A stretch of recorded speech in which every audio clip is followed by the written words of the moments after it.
שלום לכולם, אנחנו בשיעור השביעי בקורס 6 צעדים ראשונים למסחר בשוק ההון. החלטנו להוסיף את השיעור הזה כבונוס על מנת לחדד את שתי הבעיות העיקריות שבגללן רוב הסוחרים לא מצליחים בתחום. הראשונה היא הצד המנטלי או הפסיכולוגיה, מה שנקרא פסיכולוגיית המסחר. המוטיב המנטלי משפיע על אופן קבלת ההחלטות שלנו וגורם לנו לבצע פעולות לא רציונליות. האויב הגדול ביותר של כל סוחר הוא הסוחר עצמו. היצר הפנימי, קבלת החלטות על בסיס אמוציונלי במקום על בסיס רציונלי. אז אני רגע אתייחס ואני אתן איזושהי דוגמה מאוד מאוד פשוטה.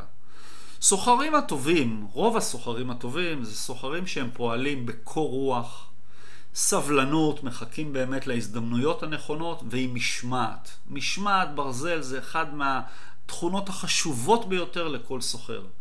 משמעת לעמוד בחוקים שאנחנו הגדרנו לעצמנו.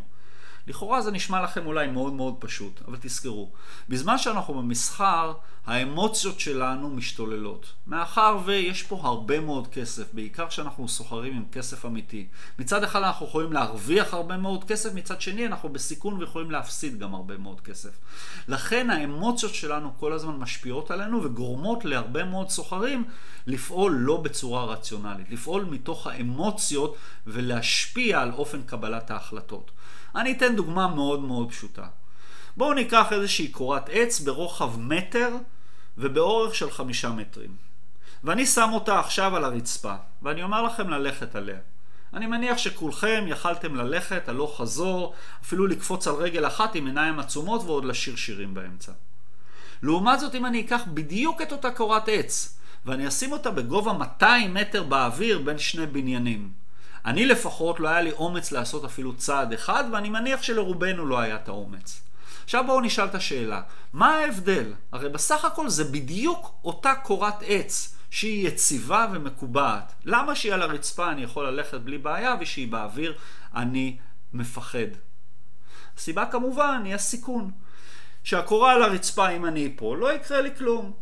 לעומת זאת שהקורה בגובה 200 מטר, למרות שהיא יציבה ומספיק רחבה בשבילי ללכת עליה, הפחד והחשש שמא אני אפול וחס וחלילה מה שיקרה לי, משפיע על אופן קבלת ההחלטות שלי וגורם לי, או הפחד פשוט משתק אותי, ולכן אני לא יכול לפעול בצורה רציונלית. זו דוגמה קטנטונת רק בשביל שתבינו את ההיגיון. אותו כנ"ל זה במסחר. נניח במניות. אם אני נכנס לעסקה עם 10 מניות, קניתי 10 מניות, כמה אני כבר יכול להפסיד? 10, 20, 30, 50 דולר? מצד שני, כמובן, כפי שאמרנו, סיכון מול תשואה. גם אם אני ארוויח, אני ארוויח גם קצת. אבל מאחר ורמת הסיכון שלי מאוד מאוד נמוכה, אני לא חושש ואני אוכל לפעול באמת בהתאם לחוקים שהגדרתי לעצמי.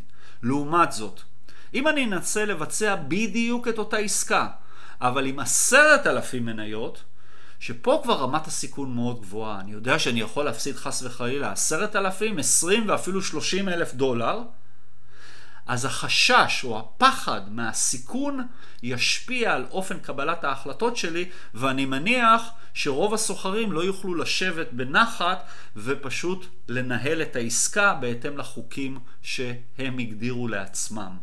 זאת אומרת שמאחר ורמת הסיכון פה מאוד גדולה, אז זה משפיע על אופן קבלת ההחלטות שלי ומשנה את העדפות שלי מבחינת המסחר וכפי שאמרתי קבלת ההחלטות. זו דוגמה מאוד מאוד פשוטה. אז תחשבו שבזמן המסחר יש אין סוף אמוציות שפועלות ומשפיעות עלינו כסוחרים. בין אם זה גרגרנות ובין אם זה פחד ועוד רשימה שלמה של תחושות שמשפיעות עלינו ברמה המנטלית פסיכולוגית. אז זו אחת הסיבות העיקריות שבגללה סוחרים לא מצליחים. אחד הדברים שמשותפים לרוב הסוחרים המצליחים ביותר שיצא לי לעבוד, זה שיש להם משמעת ברזל וקור רוח, והם פועלים בצורה שקולה ולא סוטים מאסטרטגיית המסחר או מהחוקים שהם הגדירו לעצמם. לכאורה אולי זה נשמע לכם פשוט, אבל תזכרו ותראו שתתחילו לסחור, זה אחד האתגרים הגדולים שיהיו לכם. בקורס, ואני אראה לכם את זה, אנחנו נתייחס הרבה מאוד לצד המנטלי. הדבר השני שחשוב לי להבהיר, ואני אתן פה דוגמה של מסחר כקרב אגרוף. תחשבו על זה.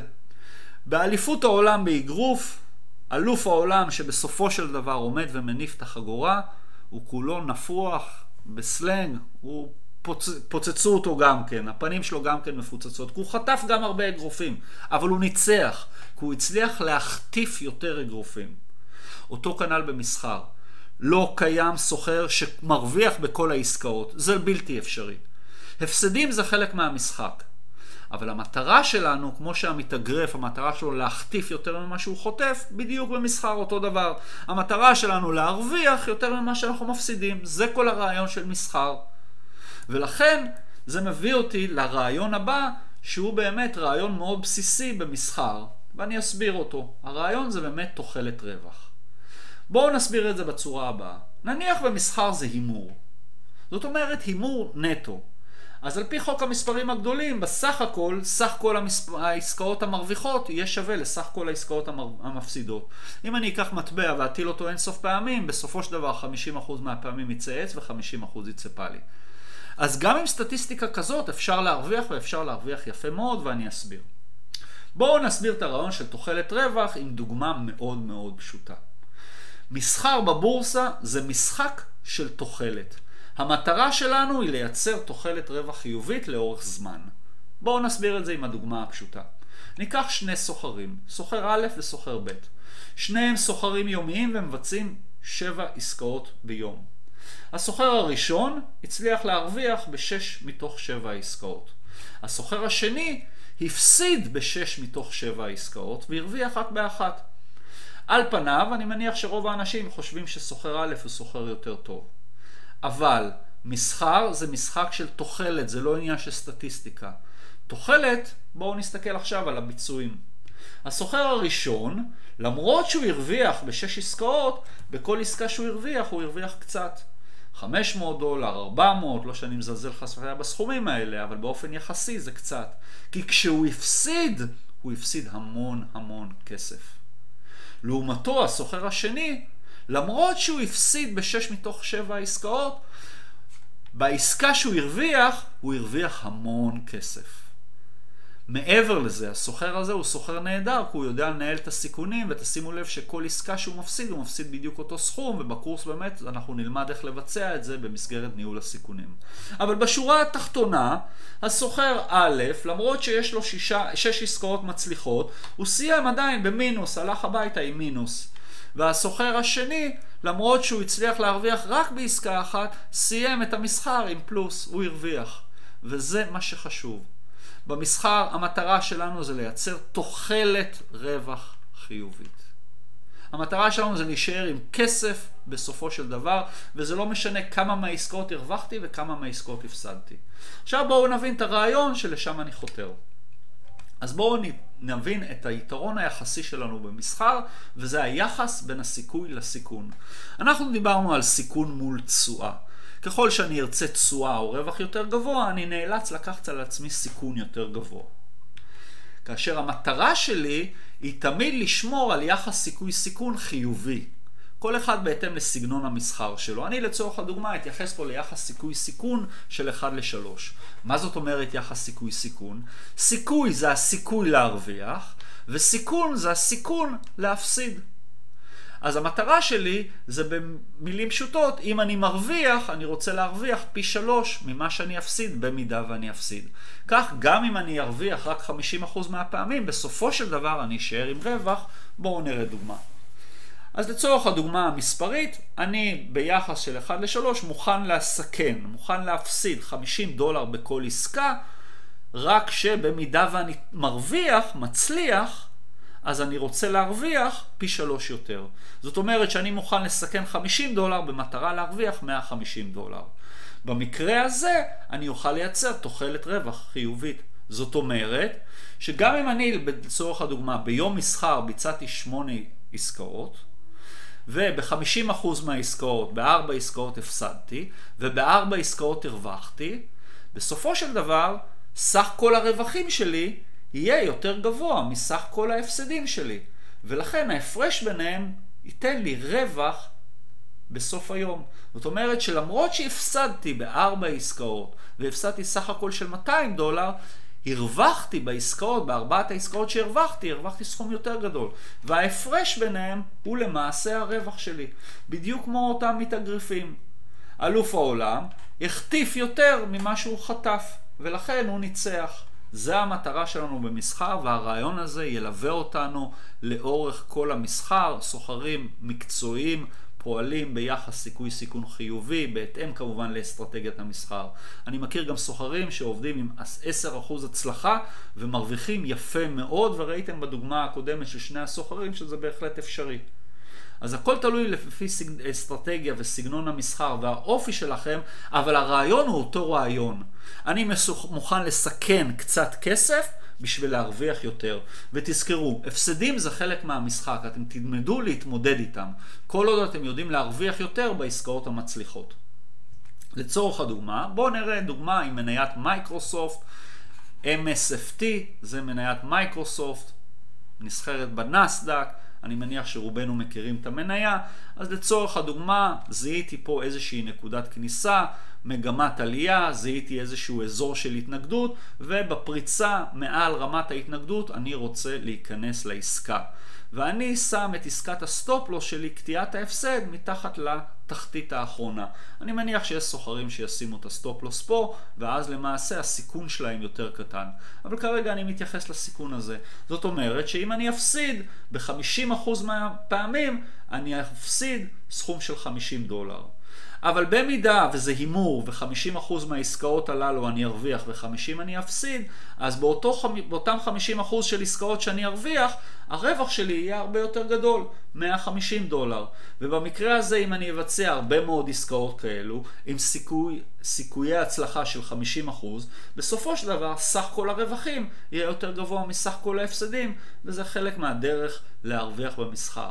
איך בדיוק עושים את זה? אנחנו נלמד לעומק בקורס היותר רחב, ושם באמת נלמד מבחינת הניהול סיכונים, איך אני יכול לתכנן שבאמת ההפסד שלי יהיה בדיוק $50 מתוך שאיפה להרוויח 150, אז שם באמת אנחנו נרחיב ונלמד את זה יותר לעומק. אבל כרגע רק בשביל להסביר את הרעיון ברמה הקונספטואלית, שתבינו את השיטת עבודה של סוחרים. שתבינו שגם הסוחרים הרווחיים ביותר מפסידים ומפסידים הרבה. אבל בשורה התחתונה הם מרוויחים יותר ממה שהם מפסידים, וכך מייצרים רווח במסחר. אני רוצה להציג לכם את הקורס המלא שלנו למסחר בשוק ההון, כאשר הקורס הזה למעשה הוא הרבה יותר מקיף. חלק מהרעיונות שלמדנו בקורס הקצר הזה מופיעים גם שם, אבל יותר בהרחבה. כאשר בשיעור הראשון אנחנו לומדים מבוא בכלל למסחר, לאחר מכן אנחנו לומדים את היסודות, מה זה מניות, מדדים, דגש על מדדי מניות, נכיר גם את המדדים החשובים, נלמד ונכיר את החוזים העתידיים ואת הסחורות הפופולריות למסחר, נלמד קצת על מטבע חוץ, מטח או פורקס, נלמד בשיעור החמישי על חוזי הפרשים, מה הם בכלל חוזי ההפרשים, שאיתם אנחנו סוחרים, רוב הסוחרים היום אני חושב סוחרים בחוזי הפרשים, בגלל היכולת לקבל הרבה מאוד כסף למסחר עם סכום הפקדה יחסית קטן. אנחנו נלמד על תוחלת רווח לעומק, גם עם הצד המנטלי פסיכולוגי שלה. אנחנו נלמד את סוגי פקודות המסחר השונות, יש מגוון שלם של פקודות מסחר, בסך הכל שאנחנו נכנסים לעסקה אנחנו צריכים לקנות, לשים גם את הסטופ-לוס, גם את פקודת הטייק פרופיט, שם איפה שאנחנו רוצים לצאת ברווח, אז זה כל מיני סוגי פקודות שונים. אנחנו נלמד לעומק כיצד לנהל סיכונים, שוב, סוגי הגרפים, מגמות בשוק, את התמיכה והתנגדות, פריצה ושבירה יותר לעומק, נלמד אסטרטגיות ושיטות של מסחר עם המגמה, נלמד מהם פערי המחירים, נלמד תיקונים טכניים מול ריברסלים, שריברסל זה שינוי כיוון, שיעור נוסף על ריברסלים ואסטרטגיות מסחר של ריברסל. אני פה רק הראיתי לכם טכניקה אחת או אסטרטגיה אחת מאוד פשוטה למסחר עם המגמה, אבל יש גם אסטרטגיות של מסחר עם המגמה ההפוכה, או כשהשוק משנה או שהנכס משנה את הכיוון שלו. נלמד כיצד לנהל נכון עסקאות, יש כל מיני טכניקות לנהל עסקאות. נלמד איך והיכן לשים את הסטופ-לוס, מהו סטופ-לוס עוקב, זאת אומרת שיאפשר לי להעלות את הסטופ-לוס לאט ובהדרגה עם המגמה.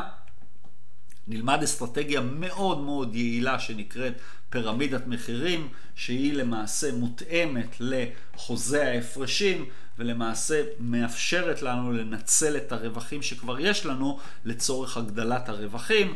נלמד על מחזוריות העסקים, כאשר מחזוריות העסקים זה שיעור שלדעתי מאוד מאוד חשוב, שאני ממליץ לכל בן אדם שעוסק באיזושהי צורה בתחום של שוק ההון, מאחר זה מסביר את ההתנהגות המקרו-כלכלית של השווקים. נלמד את תיאוריה דאו. מחזוריות העסקים מסבירה את תיאוריה דאו מהצד המקרו-כלכלי, ותיאוריה דאו זה התיאוריה הטכנית החשובה ביותר שמסבירה ומנתחת את התנהגות השווקים לאורך הרבה מאוד שנים, והיא גם מעשית מאוד. אני חושב שזה נושא שמאוד מאוד חשוב להבנה של כל מי שמתעסק בתחום. אנחנו נלמד להכיר את הדוחות הכספיים, נלמד לעומק על הריבית, מהי בכלל ריבית וכיצד היא משפיעה על כל השווקים השונים. נלמד על הנתונים ושלל האירועים הכלכליים, כיצד הם משפיעים וכיצד אנחנו כסוחרים יכולים לנצל אותם לטובתנו. נלמד שיעור שלם על פסיכולוגיית המסחר, ניתן כל מיני טיפים וכיצד להתמודד, למרות שכפי שאמרתי לכם, ההתמודדות הפסיכולוגית מנטלית במסחר זה אחד האתגרים החשובים והקשים ביותר של כל סוחר.